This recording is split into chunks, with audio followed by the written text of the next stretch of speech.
దీర్ఘాయుష్ని బట్టి వందనాలని చెప్పు. నా కుటుంబాన్ని కాపాడినందుకు వందనాలని చెప్పు. అయ్యా నన్ను కంటికి రెప్పలా భద్రపరిచినందుకు వందనాలని చెప్పు. నా ఉద్యోగంలో నాకు తోడుగా ఉన్నందుకు వందనాలని చెప్పు. అయ్యా మా చుట్టూ అగ్నికంచె వేసి ప్రభువా అయ్యా తన దృష్టి నుంచి మమ్మల్ని విడిపించినందుకు వందనాలని చెప్పు. మా కాలు ఇరుకున పడకుండా ప్రభువా మా చుట్టూ కంచె వేసినందుకు వందనాలని చెప్పు. నీ దక్షిణాస్తంతో నాకు ధైర్యాన్ని ఇచ్చినందుకు వందనాలని చెప్పు. అయ్యా సంతోషంగా ఆనందంగా నీ సన్నిధానంలో ఈ విధంగా సజీవ లెక్కలో ప్రభువా మేము ఆరోగ్యంగా నేను ఆరాధించగలుగుతున్నామంటే ఎంతో మందికి లేని అవకాశాన్ని మాకు ఇచ్చినందుకు వందనాలని చెప్పు. యేసయ్యా నీకు వందనాలు వందనాలు వందనాలు వందనాలు చెల్లిస్తున్నాము ప్రభా. యేసయ్యా నీకు స్తోత్రములు స్తోత్రములు స్తోత్రములు ప్రభా. ఓ 10,000 సుందరుడా, ఓ సుగుణాల సంపన్నుడా, అయ్యా తండ్రి కేరుకులతో సేరులతో ఆరాధింపబడుతున్న గొప్ప దేవుడా, నిత్యము స్తోత్రార్హుడా, పూజార్హుడా, 10,000 సుందరుడా, నీకు వందనాలు వందనాలు అయ్యా. యేసయ్యా మా స్తుతి కీర్తనకు అర్హుడవు ప్రభా. అయ్యా తండ్రి ప్రేమ స్వరూపికి తండ్రి ప్రభా. అయ్యా తండ్రి శాశ్వతమైన ప్రేమతో ప్రేమించువాడని నీవు ప్రభా. ఏ నిజమైన ప్రేమ నీది అయ్యా. ఏ నిజమైన వాత్సల్యత నీది తండ్రి ప్రభా. నమ్మకమైన దేవుడవు ప్రభా. నమ్మకంగా మమ్మల్ని ప్రేమిస్తూ ఉన్నావు ప్రభా. ఏ రోజు మమ్మల్ని విడిచిపెట్టలేదు ప్రభా. ఏ ప్రతి దినము ప్రతి క్షణము ప్రతి గడియ ప్రభా గుడికక్క కాపాడుతూ ప్రభా. మాటలు మీరు చేసిన మేలన్నిటిని బట్టి వందనాలు వందనాలు వందనాలు ప్రభా. అయ్యా ఏమని వివరించగలము తండ్రి. మీరు చేసిన మేలులకి ఏమని ప్రభా వివరించగలము తండ్రి ప్రభా. వేలాది నదులంతా విస్తార తైలం నీకు ఇచ్చిన చాలున, గర్భఫలమైన నా జ్యేష్ఠ పుత్రుని నీకు ఇచ్చిన చాలున. ఆయా భక్తుడు పాటిగా ప్రభా నీ ప్రేమకి ఏమి చిరు రుణాన్ని తీర్చగలవు తండ్రి. నా కొరకు పెట్టిన ప్రాణానికి నేను ఏమి ఇవ్వగలను దేవా. నీకు వందనాలయ్యా. అడిగిన వాటిని అన్నిటిని కూడా దయచేసు ప్రభా. కంటికి రెప్పలా నేను కాపాడినావు తండ్రిగా తల్లిగా ప్రభా. అన్ని నీవే మమ్మల్ని ఇంతవరకు ఆదరించి ధైర్యపరిచినావు ప్రభా. అయ్యా నీ ప్రేమ బాహుల్యమే నాయన. ఈ దినమున నేను బ్రతుకుండడానికి కారణము ప్రభా. నీకు వందనాలయ్యా. నువ్వు నాతో ఉంటే ప్రభా ఏ స్థితిలోనైనా అయ్యా నేను ముందుకు సాగలుగుతాం. ఏ పరిస్థితులు మాకు ఎదురైనా ప్రభా అయ్యా నువ్వు మాతో ఉండగా అయ్యా తండ్రి అది మాకు ధైర్యం అయ్యా. నీకు వందనాలయ్యా. నీవే మా అతిశయము, మీరే మా ఆరాధన, మీరే మా ఆలాపన, మీరే మా స్తుతి కీర్తన. అయ్యా తండ్రి నీవే నా కొండ, నీవే నా కోట, నా బలమంతా కూడా నీవేనయ్యా. నా ధైర్యం అంతా కూడా నీవే ప్రభా. నీకు వందనాలయ్యా. నీకే మా స్తోత్రములయ్యా స్తోత్రములే. థ్యాంక్స్ చెప్పండి యేసయ్యకి మీరు చేసిన మేలన్నిటిని బట్టి కృతజ్ఞతలు చెల్లించు. ప్రియ సహోదరి చెల్లించు. నోరు తెరిచి ప్రభా నీకు వందనాలని చెప్పు. నన్ను కాపాడినందుకు లెక్కలేని స్తోత్రములను చెప్పు. ఎందుకంటే ఆయన కాపాడబడక ఆయన కాపాడకపోతే మనం దినమున ఉండేవాళ్ళం కాదు. ఆయన మనల్ని ప్రేమించకపోతే దినమున ఎంత మాత్రం ఇక్కడ ఉండేవాళ్ళం కాదని గుర్తెరిగి అయ్యా తండ్రి ప్రభా పాతాళం నీకు స్తుతి చెల్లించదు గాని ప్రభా సజీవుడినై ప్రభా నీ కీర్తిని నేను ప్రచురం చేయడానికి మమ్మల్ని అందరినీ కూడా నిలబెట్టావు ప్రభా. మమ్మల్ని అందరినీ దినమున ప్రభా మా ద్వారా మీరు స్తుతి నందదగుతున్నందుకు వందనాలు. మా స్తుతులపై మీరు ఆశీర్లు కావడానికి ఇష్టపడుతున్నందుకు వందనాలయ్యా. ఓ మహామహిమలో నిండుకున్నవాడా నీకు వందనాలు వందనాలు వందనాలు వందనాలు. గొప్ప కార్యములు భీకర కార్యములు చేయగల సమర్థుడా నీకు స్తోత్రములు స్తోత్రములు స్తోత్రములు తండ్రి. యేసు నీకు వందనాలు వందనాలు వందనాలు. అందరూ కూడా ఓ సుగుణాల సంపన్నుడా, స్తుతి గానాలకు వారసుడా, జీవితులు నిత్యము నీ నీడలు ఆస్వాదితులు నీ మాట నమ్మకరంతం అంటూ దేవాతి దేవుని యొక్క గొప్పదనాన్ని దేవుడు మన జీవితంలో చేసిన మేలన్నిటిని తలపోసుకొని ఆ దేవాతి దేవుని మనం ఆరాధన చేద్దాం. Thank you lord. నీకు వందనాలయ్యా. అందరూ కూడా స్వరమెత్తుతో బిగ్గరగా నువ్వు ఎంతగా దేవుని ఆరాధిస్తావో నీ స్వరము పదమునకు వినపడినట్లుగా దేవాతి దేవుని నువ్వు ఆరాధించు. నీ ఆత్మతో దేవుని ఆరాధించు, సత్యముతో ఆరాధించు, నీ బలవంతుడితో దేవాతి దేవుని ఆరాధించు. ఎందుకంటే దేవుని ఆరాధించడానికి మనం ఇక్కడికి వచ్చినవని గుర్తెరిగి నువ్వు కృతజ్ఞత కలిగి నువ్వు మౌనంగా ఉండక నా దేవునికి నేను బిగ్గరగా నా దేవునికి నేను కీర్తనలు పాడుతానని దావీదు భక్తుడు ఏ విధంగా అయితే నా ప్రాణం కేకలేస్తుందయ్యా నీ కొరకున్నట్టుగా మనం అందరం దేవాతి దేవుని మనం ఆరాధన చేద్దాం. సుగుణాల సంపన్నుడా, స్తుతి గానాల వారసుడా, జీవింతును నిత్యము నీ నీడలో ఆస్వాదింతును నీ మాటల మకరందము.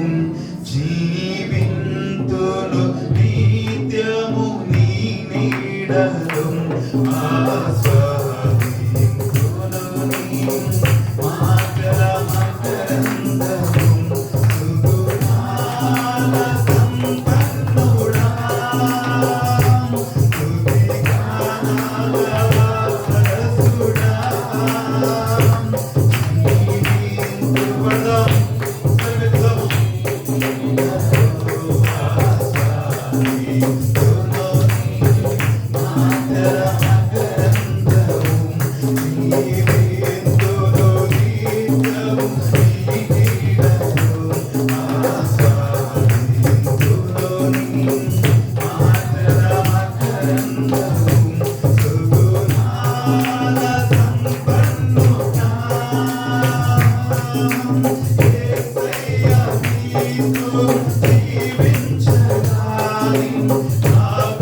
మాకొచ్చే నిందలేవైనా, మాకొచ్చే బాధలేవైనా ప్రభా, నువ్వు మాతో ఉండగా శ్రమలుగా అనిపించట్లేదు, బాధలుగా అనిపించట్లేదు ప్రభా.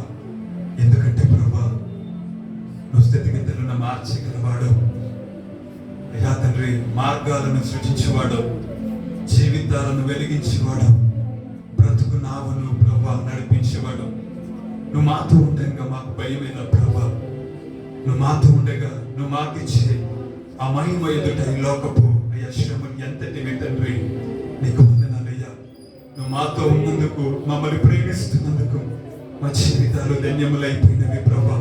అవును ప్రభా, నేను ఆరాధించడానికి, నిన్ను గణపరచడానికి మేము ప్రభా మాకిచ్చిన ధన్యతను బట్టి నీకు వందనాలు.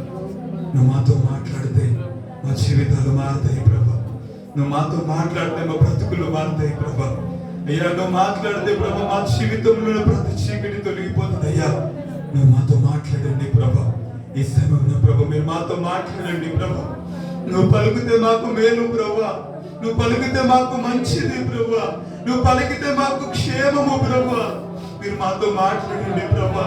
నీ స్వరం వినకుండా మేము ఇక్కడి నుంచి వెళ్ళకూడదు ప్రభా. అయ్యా నీ స్వరం వినకుండా మేము ఇక్కడి నుంచి దాటి వెళ్ళకూడదు ప్రభా. ఓ దావీదు కుమారుడు మమ్మల్ని దాటిపోవద్దు ప్రభా, దాటి వెళ్ళొద్దు ప్రభా. నువ్వు మమ్మల్ని దాటిపోవద్దు ప్రభా, నువ్వు మమ్మల్ని దాటిపోవద్దు యేసయ్యా. నువ్వు నాతో మాట్లాడు. నువ్వు అడగలిగితే ప్రియ సహోదరి సహోదరుడా, ఈ దేవాది దేవుడి రాత్రి గల సమయమున ఆయన నీతో నాతో మాట్లాడడానికి ఇష్టపడుతున్నాడు. ప్రభా నాతో మాట్లాడవా, ప్రభా నాతో మాట్లాడవా. అయ్యా నువ్వు నాతో మాట్లాడయ్యా. అయ్యా నువ్వు నాతో మాట్లాడు ప్రభా. నువ్వు లేని నా బ్రతుకు వద్దు ప్రభా. నువ్వు లేకుండా నా జీవితం నన్ను సాగించలేడు తండ్రి. నువ్వు లేకుండా నన్ను ముందుకు సాగలేను, ఒక్క అడుగు కూడా వేయలేనయ్యా. నువ్వు నాతో మాట్లాడు, నువ్వు నన్ను దర్శించు ప్రభా. ఈ రాత్రి ప్రభా నువ్వు ఒక దర్శనం చేసుకోకుండా నేను ఇక్కడి నుంచి వెళ్ళకూడదు అయ్యా. నీ నుంచి ఒక మాటను నేను పొందుకోకుండా ఇక్కడి నుంచి వెళ్ళకూడదు ప్రభా. అయ్యా తండ్రి ప్రభా నాతో మాట్లాడు. ఓ దేవా నాతో మాట్లాడు, నన్ను దర్శించు ప్రభా. నువ్వు అడగలిగితే ఆ దేవాది దేవుడు నీతో మాట్లాడడానికి ఇష్టపడుతున్నాడు. ఒకసారి నీవు పలికితే నాకు మేలయ్యా, నీవు పలికితే నాకు మేలయ్యా, నీ దర్శనమే నాకు చాలయ్యా, నీ దర్శనమే నాకు చాలయ్యా, నాతో మాట్లాడు ప్రభువా, నీవే మాట్లాడుమయ్యా, నాతో మాట్లాడు ప్రభువా, నీవే మాట్లాడుమయ్యా,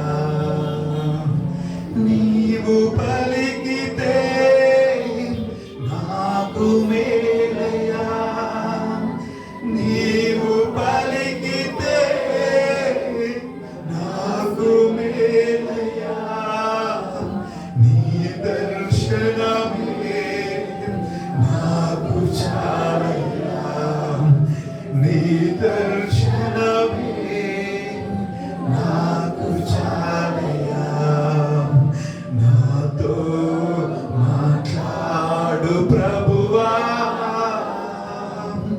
నీవే మాట్లాడుమయ్యా.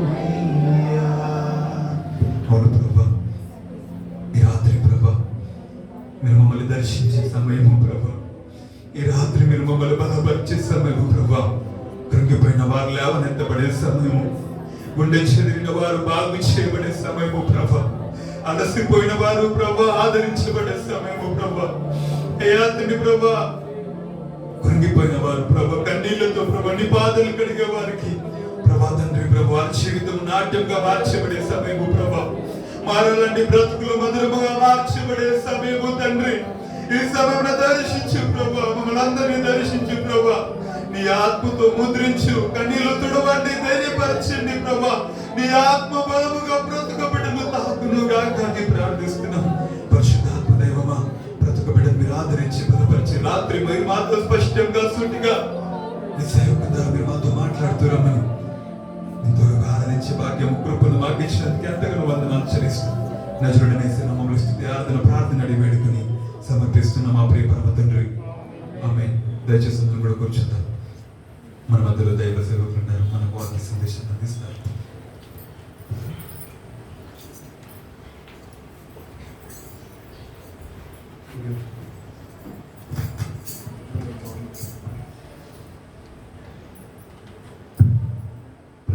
హల్లెలూయా.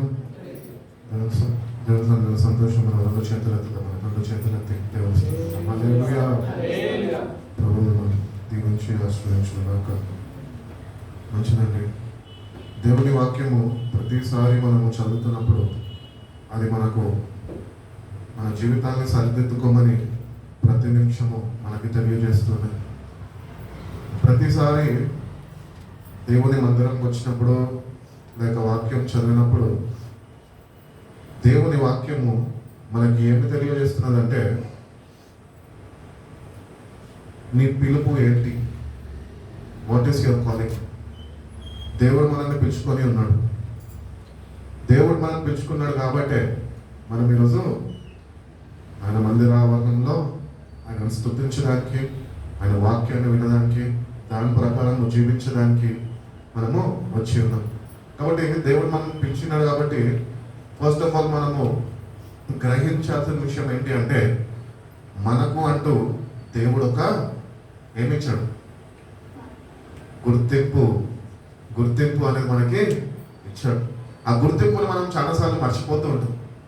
మనం మర్చిపోయే వాళ్ళగా ఉండదండి. ఈరోజు ఎంతమందికి గుర్తింపు కార్డులు ఉన్నాయి? అందరికీ ఉన్నాయి కదా, ఓటర్ కార్డులు, గుర్తింపు కార్డులు అంటారు కదా.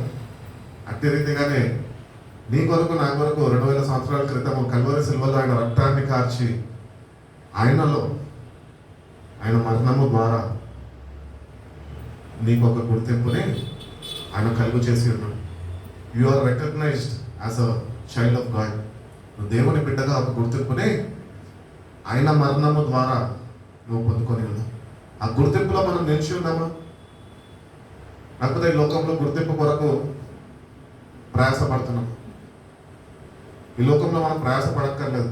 ఎందుకంటే నీ కొరకు నా కొరకు నిన్ను నన్ను ప్రేమించిన యేసయ్య మన కొరకు మన పాప భారాలంతా ఆయన మీద మోసుకొని ఆయన ప్రయాసపడి నిన్ను నన్ను భరించుకున్నాడు. ఎందుకు అంటే ఆయన శ్రమ పడ్డది నువ్వు ఆయనలో ఒక గుర్తింపు కలిగి జీవిస్తావేమో. ఈరోజు నిజంగా మనం క్రైస్తవులు అని పిలువబడుతున్నాము, కానీ వ్యక్తిగతంగా మనం ప్రశ్నించుకుంటే నిజంగా నీకు క్రీస్తులో గుర్తింపు ఉన్నదా? ఆ గుర్తింపు మనం కలిగి ఉండాలి అని దేవుడు తెలియదు. అందుకనే పరిశుద్ధాత్మ దేవుడిని మనకి ఇచ్చాడు. ఆ పరిశుద్ధాత్మ దేవుడుతోని మనం సహవాసం కలిగి ఉండి దేవుడిని అనుగ్రహించిన వాక్యాన్ని మనం చదువుకుంటుంటే ఆ గుర్తింపులో మనం ఎక్కడ నిలిచి ఉన్నామో అని మనము గ్రహించవచ్చు. మనం నిజంగా గుర్తింపులోనే ఉన్నాము. ఈరోజు క్రైస్తవులుగా పిలువబడుతున్నాం, కానీ దేవుని దృష్టిలో ఎట్లున్నామంటే గుర్తింపు లేని వారిగా ఉంచాం. ఈ లోకస్తులుగా మనం జీవిస్తున్నాం. ఈ లోకస్తులుగా మనం జీవించడానికి ఆయన పిలుచుకోలేదు, ఆయన ఏర్పరచుకోలేదు. నువ్వు ఆయన కొరకు జీవించాలి. ఆయన నీ కొరకు మరణించాడు కనుక మనం ఆయన కొరకు జీవించే వారమై ఉన్నాం. అటువంటి గుర్తింపు, ఒక ప్రత్యేకమైన జీవితము మనం జీవించే వారమై ఉన్నాం. ఈరోజు క్రైస్తువులు అనగానే మనం సమాజంలో చూస్తున్నట్లయితే అందరిలాగానే ఉన్నాం. 100 మంది వెళ్తే వాళ్ళతో కలిసి వెళ్ళిపోవడమే మనం కూడా. అక్కడ మనము ఒక నిమిషం ఆలోచించాలి, గ్రహించాలి. ఏంటి తెలుసా? నా పిలుపు ఏంటి, నా గుర్తింపు ఏంటి? ఎవరో చెప్పారు, ఎవరో పిలిచారని వాళ్ళని ఎందుకు వెంబడిస్తున్నాను? దేవుడు నిన్ను పిలిచి ఉన్నాడు, ఆ పిలుపులో నువ్వు నిలిచి ఉన్నావు. చాలాసార్లు మన జీవితాల్లో ఇతరుల మాట మీద శ్రద్ధ వహించి వాళ్ళ మాటకి చెవియొగ్గి లోబడి వాళ్ళని వెంబడిస్తూ ఉంటాం. అటు రీతిగా వెంబడిస్తున్న మనము మన దేవుని వాక్యాన్ని చదువుతున్నప్పుడు దేవుణ్ణి గుర్తించక ఆ పిలుపులో మనము నిలిచి ఉండక మనం ఉంటున్నామే. మనుషుల మాట అయితే సరిగ్గా వింటున్నాం. బ్రదరు పలానా దగ్గరికి వెళ్తాం రా అంటే వచ్చేస్తాం. అదే దేవుడిని పిలిచి ఉన్నాడు కదా, మరి దేవుడిని పిలిచినప్పుడు ఆ పిలుపుకి ఎందుకు లోబడక జీవిస్తుంది? ఆ పిలుపుకి లోబడాలంట మనం. ఆ పిలుపుకి లోబడాలి అంటే దేవుని వాక్యము శ్రద్ధగా చదవాలి. ఆ వాక్యము ఏమి బోధిస్తుంది, ఏమి నీకు తిరిగి జ్ఞాపకం చేస్తుంది అని మనము దాన్ని ధ్యానిస్తే కనుక ఆ పరిశుద్ధాత్మ దేవుడు మనకు మన పిలుపు ఏంటో, ఆ పిలుపులో ఎట్టి రీతిగా మనం నిలిచి ఉండాలో అది దేవుడు మనకి తన ఆత్మ ద్వారా సహాయం చేస్తున్నారని తెలియజేస్తుంది. కాబట్టి దేవుడు ఆత్మ కనుక ఆయనను ఆరాధించేవారు ఆత్మతోనూ సత్యముతోనూ ఆరాధించాలి. నీలో ఆత్మ కానీ సత్యం కానీ లేకపోతే కనుక యూ కాంట్ వర్షిప్. నువ్వు ఆయనని ఆరాధించాలి. అందుకని మన జీవితాల్లో దేవుని మందిరానికి వస్తున్నప్పుడు మనం సిద్ధపరచుకోవాలి. ఏంటి అంటే ప్రభా, tomorrow is your day, Sunday. అది పరిశుద్ధ దినం. దేవుడు 6 దినాలని చేశాడు, 7వ దినాన్ని ఏం చేశాడు? పరిశుద్ధపరిచాడు. దానికన్నా ముఖ్యంగా దాన్ని ప్రత్యేకపరిచాడు. దానికన్నా ముఖ్యంగా విశ్రాంతి ఇచ్చాడు. దానికన్నా ముఖ్యంగా ఆ దినాన్ని ఆయన ఆస్వాదించాడు. హల్లెలూయా. ఈరోజు దేవుని సన్నిధికి మనం ఎందుకు వచ్చాం తెలుసా? ఆయన మాటలు వింటున్న మనము ఆ మాటల్ని హృదయంలో చేర్చుకొని ఆ ఆశీర్వాదాలకు వారసులము. This is the blessed day which God has ordained. దేవుడు అనుగ్రహించుకున్న దినం ఆయన కొరకు.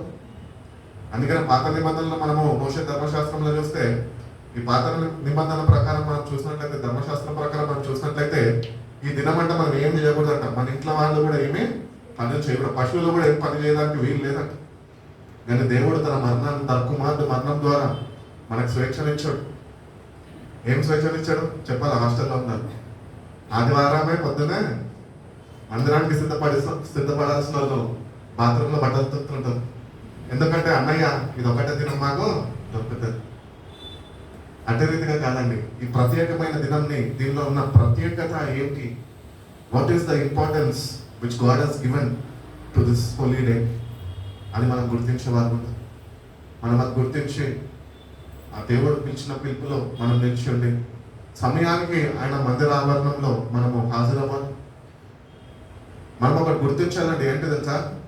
ఆదివారము మందిరము 10:30కి అని ఎక్కడన్నా ప్రకటన చేశారనుకోండి, మీరు రాకన్నా ముందుగా ఆ దేవాతి దేవుడు నీ రాక కొరకు ఎదురు చూస్తుంటాం. మనం ఏం చేస్తామంటే నిర్లక్ష్యం చేస్తూ ఉంటాం. దేవుని సన్నిధిని క్రైస్తవుడట నిర్లక్ష్యపరుస్తూ ఉంటాడు. అంటే రీతిగా కాదండి, మనం దేవుని దగ్గరికి వేగిరపడాలి. ఆయన సన్నిధి ఆవరణలో మనము గడపడానికి, నిలిచి ఉండడానికి అందరికన్నా ముందుగా అని ఆ తపన ప్రయాస మనలో ఉందా? నేను అటు రీతిగా ఉంటుండే మా సండే స్కూల్కి వెళ్తున్నప్పుడు. ఏంటంటే మా సండే స్కూల్ స్టూడెంట్స్ అందరూ ఒక 17 మంది ఉంటుండే. ఆ 17 కన్నా అందరికన్నా ముందు నేనైతే ఉండాలి అక్కడ. వాళ్ళందరూ పక్క నుంచి వచ్చేటాలు. నేను దగ్గర 20 కిలోమీటర్ల దూరంకి వెళ్తున్నాను. అందుకని ఒక గంటన్నర ముందే బస్సు పట్టుకొని ప్రయాణం అయ్యి వాళ్ళందరూ వస్తారని వాళ్ళ కొరకు వేచి ఉంటుండే దేవుని సన్నిధి. అదే రీతిగా మనము ఆసక్తిని కనపరచాలి దేవుని సన్నిధి. ఈ పరిశుద్ధంగానే ఉంచుకోవాలి. ఎందుకంటే దేవుడు నిన్ను పిలుచుకొని ఉన్నాడు. ఈరోజు క్రైస్తవులను నువ్వు ఇక్కడికి రాలేదు. ఎందరైతే నా తండ్రి చేత మీరు ఆకర్షింపబడతారో వాళ్ళే నా ఎద్దకు వస్తారో అని దేవుడు చెప్పాడు. కాబట్టి దేవుడు నిన్ను కోరుకున్నాడు, నిన్ను పిలుచుకున్నా నువ్వు ఈరోజు నిజంగా పిలుపులో నిలిచి ఉన్నావు. దేవునికి ఇవ్వాల్సిన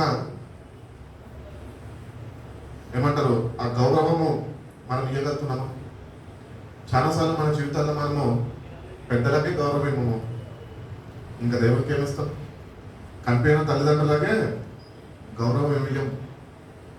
నువ్వైతే నాకు చెప్పేది పడేళ్ళు, నేను చెప్పింది చెయ్యి, వాళ్ళ మీద ఆర్డర్లు వేస్తుంటా. ఎందుకంటే నేను చదివించారు కష్టపడి, నేను ఒక ఉన్నత స్థాయికి తీసుకొచ్చారు.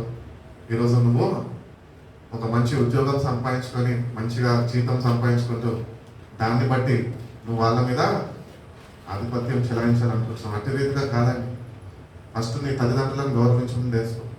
ముఖ్యంగా ఆదివారం నాడు దేవుణ్ణి గౌరవించడం నేర్చుకో.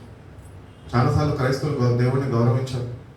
వాళ్ళకి నచ్చినట్టు, వాళ్ళకి తోచినట్టు, వాళ్ళకి ఇష్టం వచ్చినట్టు, వాళ్ళ పద్ధతుల ప్రకారము దేవుడు వాళ్ళకి అనుకూలంగా మారాలి. కానీ వాళ్ళు ఎప్పుడు వాళ్ళ జీవితాన్ని దేవుని కొరకు మార్చుకోవడానికి ఇష్టపడరు.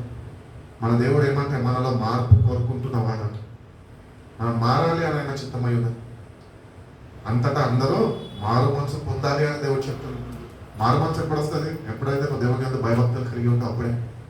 దేవుని యొక్క భయభక్తులు మనకు కలిగలేకపోతే మనలో మార్పు అనేది దేవుడు కలుగు చేయలేదు. అందుకనే దేవుడు అంటున్నాడు, నేను పిలుచుకొని ఉన్నాను. మనం చదువుకుంటూ వస్తాం కదా వాగ్దానాల్లో, తల్లి గర్భంలో రూపింపబడక మునిపే నేను నిన్ను ఏర్పరచుకొని, నీ పేరేంటో నాకు తెలుసు, నువ్వు నా సొత్తు అంటున్నావు, నువ్వు భయపడద్దు అంటున్నావు. ఇన్నిసార్లు దేవుడు మనకు మాట్లాడుతున్నప్పటికీ మనం ఆయన మాటకి ఏమాత్రం లోబడక, ఆయనకి ఇవ్వాల్సిన గౌరవం ఇయ్యక, మన ఇష్టానుసారంగా వచ్చి ప్రభాని నిట్టనే ఆరాధిస్తలేదు. నీకు ఇష్టం ఉంటే ఆశీర్వడవు, లేదంటే మానుకో, నేనైతే నా పద్ధతులు వింటే అని మనం ఎప్పుడూ మార్చుకోలేదానికి ఇష్టపడను. కానీ దేవుడు అంటున్నాడు, మందిరానికి వస్తున్నప్పుడు నీ గుర్తింపేటప్పుడు నువ్వు గ్రహించి దానిలో నిలిచి ఉండాలి, నీ పిలుపులో నువ్వు నిలిచి ఉండాలి. దేవుడు నేను నమ్ముకోగానే దేవుడు తన పరిశుద్ధ ఆత్మని మనకి అనుగ్రహించి ఉన్నాడు. చాలా మంది చెప్పుకుంటారు బోధలో, బాప్తిజం తీసుకుంటానే పరిశుద్ధాత్మను పొందుకుంటావు. లేదు, నువ్వు ఎప్పుడైతే యేసుప్రభు నిజమైన దేవుడు అని నువ్వు విశ్వసించావు, ఆయన నా పాపాల నిమిత్తం ఆయన మరణించాడు అని నీ పాప క్షమాపణ ఆయన దగ్గర నుంచి పొందుకుంటావు, అప్పుడు వెంటనే పరిశుద్ధాత్మ దేవుడు నీకు ఇవ్వబడతావు. అందుకని యేసుప్రభు వారు అన్నారు, నేను వెళ్ళుండడం మంచిది, తండ్రిని వేడుకొని నా నామంలో మరొక ఆదరణకర్తను మీ వద్దకు నేను పంపిస్తాను. God has sent his Holy Spirit to us. మన దగ్గరికి పంపించేసేవాడు. ఇప్పుడు మన పని ఏంటంటే శ్రద్ధగా దేవుని మాటలకి లోబడి ఆ ఆత్మ చేత మనము ట్రాన్స్ఫార్మ్ చేయబడాల. రూపాంతరము మార్పు అనేది మనకు కలగాలి. పరిశుద్ధంగా ఉంటేనే ఒక దగ్గర నేను బోధ విన్నాను. ఆ బోధ ఏంటంటే, నువ్వు పరిశుద్ధంగా ఉండి నువ్వు రంగురంగు బట్టలు వేసుకుని అట్టంట ప్రసంగం చేస్తావు, చేయడానికి లేదు. జీన్స్ ప్యాంట్ వేసుకొని నువ్వు ప్రసంగం చేస్తావా, నువ్వు ఆత్మ చేత నడిపింపబడతలేదు అని చాలా మంది చెప్పారు. మరి ఎట్లా నడిపింపబడతారు పాస్టర్ గారు అని అడిగాను. తెల్ల బట్టలు వేసుకోవాలా, బైబిల్కి కూడా తెల్ల కవర్ ఉండాలా అని ఇట్లా చెప్పుకుంటూ వచ్చాను. అది కాదండి దేవుడు అనుగ్రహించే పరిశుద్ధాత్మ. పరిశుద్ధాత్మని నువ్వు ఎప్పుడైతే నువ్వు గ్రహించగలుగుతావో, గుర్తించగలుగుతావో, దేవుని వాక్యం నువ్వు ఎప్పుడైతే కలిగి ఉంటావో, ఆ వాక్యము చేత పరిశుద్ధాత్మ దేవుడు నువ్వేంటి, నీ స్థితిగతులు ఏంటి, దేవుడు నేను ఎందుకు పిలుచుకొని ఉన్నాడు, ఏర్పాటులో నేను ఎందుకు అయినా కోరుకొని ఉన్నాడు అని మనము గ్రహించేవారు ఉంటారు. గ్రహింపు హృదయం మనకి ఇస్తుంది. ఆ గ్రహింపు కలిగి మనం జీవించాలంటే క్రైస్తవులు అని పిలువబడుతున్నాం, కానీ గ్రహించలేని వారుగా మనం ఉంటున్నాం.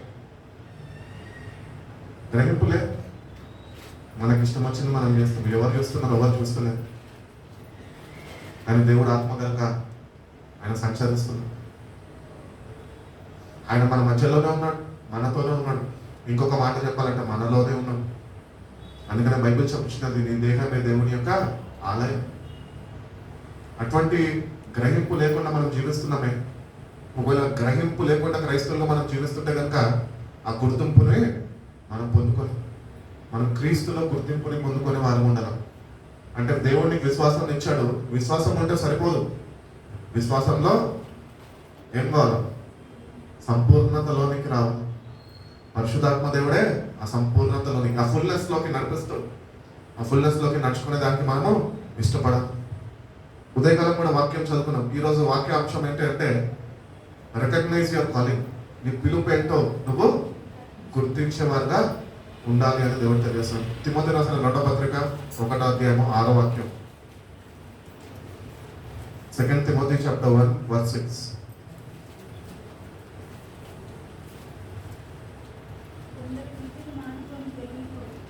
అమ్మ చదువు, కొద్ది గట్టిగా చదువు. 2 Timothy chapter 1 verse 6. ఆ హేతువు చేత నా హస్త నిక్షేపణం వలన ఆ నీకు కలిగిన దేవుని కృపావరము నీకు కలిగిన దేవుని కృపావరము ప్రజ్వలింప చేయవలనని ప్రచురింప చేయవలనని నీకు జ్ఞాపకం చేయుచున్నాను. నేను నీకు జ్ఞాపకము చేయుచున్నాను అని భక్తుడు ఇక్కడ తెలియజేస్తున్నాడు. కాబట్టి దేవుడి వల్ల మనకి ఇవ్వబడిన కృపావరం ఏంటి చెప్పాలా? పరిశుద్ధాత్మ దేవుడు. ఆ కృపావరంనే మనం కాపాడుకోవాలి. దేవుడు కృపావరం ఇచ్చాడు నీకు, కానీ దాన్ని కాపాడుకుంటున్నావా? ఆ గుర్తింపులో ఉన్నావా? గ్రహించగలుగుతున్నావా? ఆ కృపావరము దేవుడు నీకు ఇచ్చినప్పుడు ఆ కృపావరము పరిశుద్ధాత్మ దేవుడు నీకు బోధిస్తున్నాడా? ఒకవేళ నీకు బోధిస్తున్నప్పటికీ నువ్వు ఆయనకి లోబడేవాడుగా ఉంటున్నావా? ఒకవేళ అంటే రీతిగా లేకపోతే కనుక మన జీవితాన్ని సరి చేసుకోవాలి. భక్తులు దైవజనులు ఎంతమంది హస్తాభిషేకం చేసి వాళ్ళకి దేవుడు ఇచ్చిన అభిషేకాన్ని వాళ్ళు ఏం చేస్తున్నారు? ఇతరులకు మీద వాళ్ళు దాన్ని పంపుతున్నారు. దేవుడి ఒక వ్యక్తిని ఆయనకి ఇష్టమైన పాత్రగా వాడుకొని వాళ్ళలో నుండి ఇతరుల దగ్గర ఆయన వెళ్ళిస్తున్నాడు. ఆయన శక్తిని, ప్రభావాన్ని ఆయన పంపుతాడు.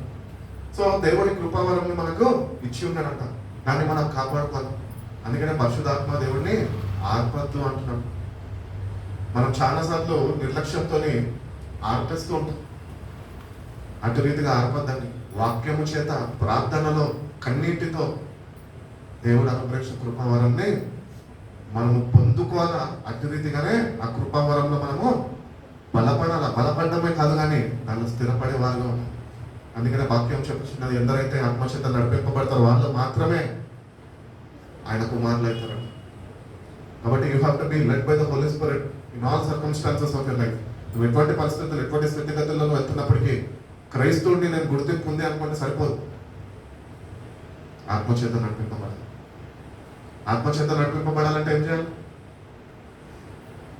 చెప్పండి? ప్రభా నీ ఆత్మతో నన్ను నడిపించయ్యా, ప్లీజ్ అయ్యా, ప్లీజ్ అయ్యా అంటే సరిపోతుందా? సరిపోదు. దేవుని దగ్గరికి వెళ్ళినప్పుడు ఫస్ట్ ఆఫ్ ఆల్ మన పాప క్షమాపణ పొందుకొని, ఆ క్షమాపణ పొందుకున్నాక మళ్ళా తిరిగి ఆ పాపం దగ్గర వెళ్ళక దేవుడు అనుగ్రహించే క్షమాపణ కలిగి జీవిస్తూ దేవుడు అనుగ్రహించిన కృపావరాన్ని మళ్ళా తిరిగి పొందుకొని దానిలో మనము నిలకడగా నిలిచి ఉన్నాం. ఆత్మని కాపాడుకోవాలి. అది మనం చాలాసార్లు కాపాడుకోవాలి. మనం ఇష్టానుసారంగా మనం జీవిస్తాము. మన నోటి మాట ద్వారా, ప్రవర్తన ద్వారా దేవుడు అనుగ్రహించిన కృపావరము నిన్ను విడిచిపెట్టి వెళ్ళిపోతుంది. ఎందుకంటే నీ ప్రవర్తన ఆయన దృష్టికి అంగీకారంగా లేదు. ఆయన దృష్టికి అంగీకారంగా ఉంటేనే దేవుడు అనుగ్రహించిన కృపావరమైన పరిశుద్ధాత్మని నువ్వు కాపాడుకునేవాడు. ఆ పరిశుద్ధాత్మని మనం కాపాడుకునే విధానం మనం నేర్చుకోవాలి. ఆ ప్రక్రియలో శ్రద్ధ వహించాలి. ప్రతినిత్యము ఆయన సన్నిధిలో మోకరించి ఆ పరిశుద్ధాత్మ కొరకు వేచి ఉండేవారుగా మనం ఉండాలి. మేడగదిలో శిష్యులు ఏం చేశారంట? దే వెయిటెడ్ వేచి ఉన్నారు. దేవుడు చెప్పిన మాటని శ్రద్ధ వహించి దే వెయిటెడ్. పైన నుంచి వచ్చే శక్తి దిగి వచ్చేంత వరకు మీరు కనిపెట్టి ప్రార్థన చేయండి. ఈరోజు మనం కూడా దేవుడు అనుగ్రహించే కృపావరాన్ని మనం పొందుకోవాలా, నింపబడాలా, ఆ ఆత్మ చేత నడిపింపబడాలా అంటే వేచి ఉండే వాళ్ళగా ఉండాలి. ఎక్కడ? ఆఫీస్లో కాదు, మనకి ఇష్టం వచ్చిన దగ్గర కాదు, ఆయన సన్నిధిలో మోకాళ్ళ మీద ఉండాలి. క్రైస్తవులందరికీ పరిశుద్ధాత్మ దేవుని ఉట్టిగా ఫ్రీగా తీసుకోవడం ఏంటి తెచ్చేస్తే ఇంకెందుకు మోకాళ్ళ జీవితం? అక్కర్లేదు కదా. అందుకనే ఒకవేళ నువ్వు నిజంగా ఆసక్తిని కనపరిచి ప్రభా నీ ఆత్మ నాకు కావాలి అంటే నువ్వు కొద్దిగా ప్రయాసపడాలి, మోకరించాలి, వేచి ఉండడం నేర్చుకోవాలన్న సన్నిధి. యేసు ప్రభు వారు మనకు ఒక మాదిరి. ఆయన దినమంతా రాజస్వార్థ చేసి రాత్రంతా ఒలివల కొండలకు పోయి ప్రార్థన చేసేవాడు. తండ్రి తల్లి సంభాషణ అది మనకు ఉన్నదా? మనకు అంత ఉండదు. ఫ్రెండ్స్తో ముచ్చట్లు పెట్టమంటే గంటల గంటల్లో ఫోన్ల మీద మాట్లాడతాం. కానీ దేవుడితో ప్రార్థన చేయమంటే 10 నిమిషాలు చాలు ప్రభు, అలసిపోయినా ప్రభు ప్లీజ్ ప్రభు క్షమించు ప్రభు. ఇటు రీతిగా మన జీవితాలు ఉంటాయండి. ఎప్పటికీ ఈ జీవితంలో ఆత్మచేత నడిపింపబడదు. అందుకనే దేవుని సన్నిధిలో వేచి ఉంది. ఆయన ఇచ్చిన కృపావరాన్ని మనం పోగొట్టుకున్నామేమో, అది మళ్ళీ తిరిగి పొందుకునే వారిగా మనం ఉండాలి. పొందుకోవాలి అంటే ప్రయాసపడాలి. అందుకని యేసుప్రభు వారు అంటున్నాను, ప్రయాసపడి భారం మోసిన జనులారా నా యొద్దకు రండి, నేను మీకు విశ్రాంతిని ఇస్తాను. ఆ కృపావరంలో నువ్వు నిలిచి ఉంటే ఆ విశ్రాంతిని నువ్వు కలిగి ఉంటావు. Because is the Holi Spirit which gives you peace in your life. నీ జీవితంలో నీకు శాంతిని అనుగ్రహించేది దేవుడి పరిశుద్ధాత్మ మాత్రమే. నీ దగ్గర ₹1,00,00,000 ఉంటే నీకు శాంతి ఉండదు. ఈరోజు చాలా మంది కోటేశ్వర్లు ఉన్నారు, వాళ్ళ జీవితంలో ఏం లేదంట, శాంతి లేదు, నెమ్మది లేదు, ఏమీ లేని వాడు శుభ్రంగా పట్టుకుంటాడా? అన్నీ ఉన్నవాడు శుభ్రంగా పట్టుకుంటాడు, ఏమీ లేని వాడు పట్టుకుంటాడు. ఇక్కడ హైదరాబాద్లో ఈ హైదరాబాద్ లాంగ్వేజ్లో ఏమంటారు తెలుసా? నువ్వు ఎవరు అంటే నువ్వు ఏం చేస్తావు అంటే రోజుకా రోటీకా మాలిక్, నేను ఈ రోజుకి నాకు ఆహారం ఉంటే చాలు, నేను తిని పడుకుంటాను, రేపటిది రేపే. ఇది నిజాం స్టైల్ అనమాట. దేని గురించి చింతించాం మేము. శుభ్రంగా దేవుడు ఈరోజు ఇచ్చాడు, దేవానికి స్తోత్రం అని తింటాము. రేపు ఉప్మా పెడతాడో, ఇడ్లీ పెడతాడో, ఇది చేస్తాడో, అది చేస్తాడో అనే ఆలోచన కూడా మాకు ఉండదు. ఎందుకంటే పోషించేవాడైనది. అట్టి రీతిగానే మన జీవితాలు ఉండాలండి. మనమేమో చింతిస్తూ ఉంటాము, రేపు ఏం చేస్తామా. అందుకనే బైబిల్లో యేసు ప్రభువు సరిగ్గా మాట్లాడుతూ వచ్చారు. ఏంటి అంటే మీరు రేపటి గురించి మీరు చింతించదు. మీరు ఎందుకు చింతిస్తున్నారు? ఈరోజు నిజంగా దేవుడి బిడ్డలుగా పిలవడుతున్నాం, బాప్తిజం తీసుకున్నాం, రక్తంలో కడగబడ్డాం కదా. నిజంగా రేపటి గురించి చింతించకుండా దేవుడి సన్నిధిలోకి వచ్చినాం. చెప్పండి, రేపు ఏమవుతుందో ఒక కలవరము నీలో ఉందండి. ఆ కలవరాన్ని దేవుడు ఈరోజు తీసివేస్తా అంటాడు. కృపావరము మళ్ళా తిరిగి నీకు ఇస్తా అంటున్నాడు. పేతురు రాసిన పత్రికలు అంటారు కదా, నీ చింత యావత్తు నా మీద వేయండి, నేను మీ గురించి చింతిస్తున్నాను. You don't have to worry because I'm worried of you. ఎందుకు తెలుసా దేవుడు చింతిస్తున్నాడు? నీకు ఆయన ప్రాణాన్ని అర్పించి రక్షణ ఇచ్చాడే, అది ఎక్కడ నువ్వు పోగొట్టుకుంటావు అని ఆయన చింతిస్తున్నాడు. మనం అన్ని కావాలి అని ప్రాకులాడుతూ వాటిని పొందుకోవాలని మనం పరుగులు తీస్తుంటాం, కానీ ఈ రక్షణ నిమిత్తము మనము శ్రద్ధ వహించాం. అందుకని ఆయన చింతిస్తున్నాడు. తన కుమారుడునే నీ కొరకు నిన్ను రక్షించడానికి, నిన్ను ఆయన రాజ్యంలో చేర్చుకునే దానికి ఆయన కుమారుడు సైతం నీ కొరకు అనిపించేశాడు. మన నువ్వెందుకు దేని గురించి చింతిస్తున్నాం? ఈరోజు దేని గురించి చింతించే వారిగా మనము ఉండడానికి లేదు. ఎవడు చింతించాడు తెలుసా? ఎవడైతే ఆత్మతోని సావాసం కలిగి ఉంటాడు.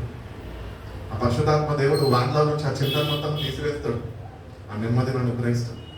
అందుకని దేవుడు అనుగ్రహించిన కృపావరాన్ని మనము అడిగి పొందుకోవాలి. ఆయన దగ్గర నుంచి చాలాసార్లు మన ప్రవర్తన ద్వారా, మన తలంపుల ద్వారా, మన ఆలోచనల ద్వారా దేవుడు అనుగ్రహించే కృపావరాన్ని మనము పోగొట్టేసాం, కోల్పోయినాం. అది మళ్ళీ మనం తిరిగి పొందుకోవాలి. దేవుడి సన్నిధికి వచ్చిన మనము ప్రార్థన చేస్తున్నాం. మనము చాలా మంది క్రైస్తవులు ప్రార్థన చేస్తారు. ఏమని ప్రార్థన చేస్తారంటే అనుదిన ప్రార్థన, అదే ప్రార్థన, అదే కుటుంబం క్షేమము, అదే రక్షణ నిమిత్తం, అంతే ప్రార్థన, అంతే అలవాటు అయిపోయింది. అతిథిగా కాదండి. దేవుని సన్నిధిలో మోకరించినప్పుడు you have to be empowered with the Holi spirit and the word of God. ప్రార్థన అంటే ఏంటి? దేవుని యొక్క ఆత్మతోని నువ్వు నింపబడాలి, ఆత్మతోని కలిసి ప్రార్థించాలి. నువ్వు ఎప్పుడైతే ఆత్మతో కలిసి ప్రార్థన చేస్తావో అప్పుడు వాక్యం చేత నువ్వు కట్టబడతావు. ఈరోజు ఎందుకు క్రైస్తవులు కట్టబడలేకపోతున్నారు? ఇల్లులు కట్టుకుంటున్నారు కానీ జీవితాలు కట్టబడలేకపోతున్నాయి. ఎందుకంటే వాళ్ళలో వాక్యం లేదంట. అసలైన పునాదే లేదు. వాక్యం అనే సత్తా మనలో ఉన్నప్పుడే మనం ధైర్యంగా ఉండగలం. ఆ వాక్యం మనము సమృద్ధిగా కలిగి ఉండాలని దేవుడు కోరుకుంటున్నాడు. ఫుల్నెస్ ఆఫ్ ద వర్డ్ మనలో జీవించాం. దేవుడు వాక్యమై ఉన్నాడు. ఆ వాక్యము మనలో ఉన్నప్పుడే ఆ దేవుడు గురించి కృపవారిని మనము కాపాడుకునే వారిగా మనము ఉంటాం. నువ్వు బైబిల్ చదవక, వాక్యాన్ని ధ్యానించక, ప్రార్థన చేయక, ఆ పద్ధతి నేర్చుకోక, దేవుని దృష్టికి అంగీకారంగా నువ్వు ప్రార్థనలో ఉండకపోతే కనుక ఆ పరిశుద్ధాత్మ కృపవారం నువ్వు ఎప్పటికీ పొందుకోను. అందుకనే యేసుప్రభు వారు అంటున్నారు, ఏమంటున్నారంటే ఆత్మ లేని వాడు రావాడు కాదు. నువ్వు అయిన వాడు అవ్వాలంటే ఫస్ట్ నువ్వు వాక్యం కలిగి ఉండాలి. వాక్యం నీలో నివసించినప్పుడే, వాక్యంకి నీ హృదయంలో చోటించినప్పుడే. అందుకనే భక్తుడు అంటాడు కదా దావీదు, నీ వాక్యాన్ని నా హృదయంలో నేను దాచుకొని ఉన్నాను. ఎందుకంట నీ ఎదుట నేను పాపము చేయకుండా ఉండను. ఆ వాక్యము మనం ఎప్పుడైతే భద్రపరుచుకుంటామో అది మనం కాపాడుతుంది. మనం చాలాసార్లు వాక్యం చదవము, వాక్యం ధ్యానించము, కానీ దేవుని దగ్గరికి వెళ్ళి మోకారించి ప్రభువా ఆపదలో ఉన్నాను కాపాడయ్యా. ఎట్లా కాపాడతాడు దేవుడు? ఒక్కటే అంటాడు అప్పుడు, ఏది బిడ్డ వాక్యము ఇలా అని. అందుకనే వాక్యము మనము కలిగి ఉండాలి. దేవుడు దాని గురించి కృపావరాన్ని మనము వాక్యము చేతనే మనం అది తిరిగి పొందుకునే వారిగా మనం ఉండాలి అని తెలియజేస్తాడు. భక్తుడు అంటూ ఉంటాడు, కీర్తనల క్రితం వెళ్ళండి 27వ అధ్యాయము 4వ వాక్యం.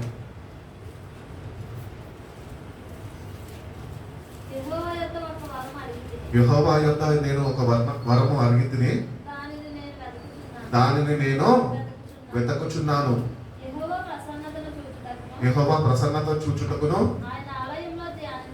ఆయన ఆలయంలో ధ్యానించుటకును నా జీవిత కాలం అంతయు నేను యెహోవా మందిరంలో నివసింప కోరుచున్నాను. అబ్బా, ఎంత మంచి వరం అడుగుతున్నాడు చూడండి. మనం అడుగుతున్నామా దేవుడిని ఎప్పుడన్నా?